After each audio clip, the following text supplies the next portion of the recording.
ইস্তাম্বুলের মাঠে আজ রাতে মহারণ। ইউরোপ সেরা হতে যাচ্ছে কে, সিটি নাকি ইন্টার? এই প্রশ্নের উত্তর জানতে রাত জাগবেন ফুটবল প্রেমীরা। অনেকে বলছেন ম্যান সিটি ফেভারিট। এমন ধারণা অমূলক নয়, কারণ এবারের সেমিফাইনালের দ্বিতীয় লেগে রিয়াল মাদ্রিদকে সিটি যেভাবে হারিয়েছে, তাতে এ দলের উপর বাজি ধরার লোক বেশি। তার উপর পেপ গার্দিওলার দল জিতেছে এবছর 2টি শিরোপা। এখন তারা আছে ট্রেবল জয়ের পথে, তাই মরিয়া ফুটবলে খেলবে সিটি।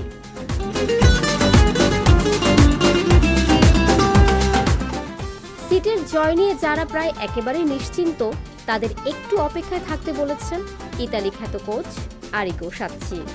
এই কিংবদন্তি কোচ মনে করেন ইন্টারকে হেলাফেলা করার কোনো কারণ নেই। এর চেয়ে বড় ভুল আর হতে পারে না।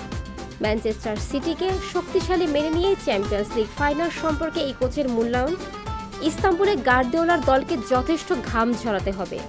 এভাবে দেখুন ব্যাপারটা, চ্যাম্পিয়ন্স লিগের শিরোপাটা ম্যানচেস্টার সিটিকে লড়ে অর্জন করতে হবে। এটা সহজ কোনো বিষয় নয়।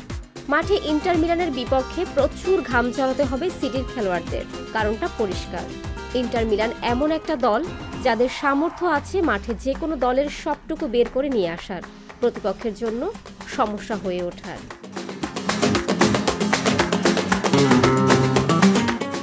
তিনি আরও বলেন, ইন্টার মিলানেরও অস্ত্রের অভাব নেই।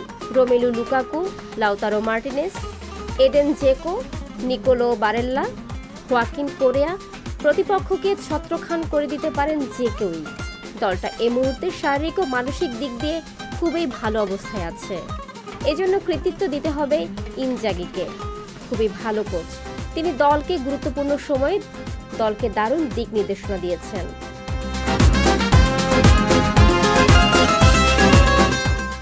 অন্যদিকে দারুণ ফর্মে থাকা ম্যানচেস্টার সিটিরও আছে ফাইনাল আপন করার সম্ভাবনা। দলে আছে কেভিন ডি ব্রুইনার মতো গেম মেকার, আছে আর্লিং হল্যান্ডের মতো গোল মেশিন। প্রথমবার সিটির জার্সি গায়ে তুলে যিনি ইংলিশ প্রিমিয়ারশিপের ইতিহাসে নাম লিখিয়েছেন। মৌসুম জুড়ে করেছেন একের পর এক গোল। চ্যাম্পিয়ন্স লিগ ফাইনালে ইন্টার মিলানের বিপক্ষে এমন দারুণ ছন্দের সিটির পক্ষে থাকা দর্শকের অভাব নেই। তাই সব মিলিয়ে খেলা হবে সমানে সমান। ফুটবলের উত্তেজনায় নিশে যাপনের রাত এই শনিবার। ফারজানা ববি, সংবাদ প্রকাশ। সংবাদ, ফিচার ও অনুষ্ঠানের জন্য ভিজিট করুন সংবাদ প্রকাশের ওয়েবসাইট এবং যুক্ত থাকুন ফেসবুক পেজ ও ইউটিউব চ্যানেলের সঙ্গে।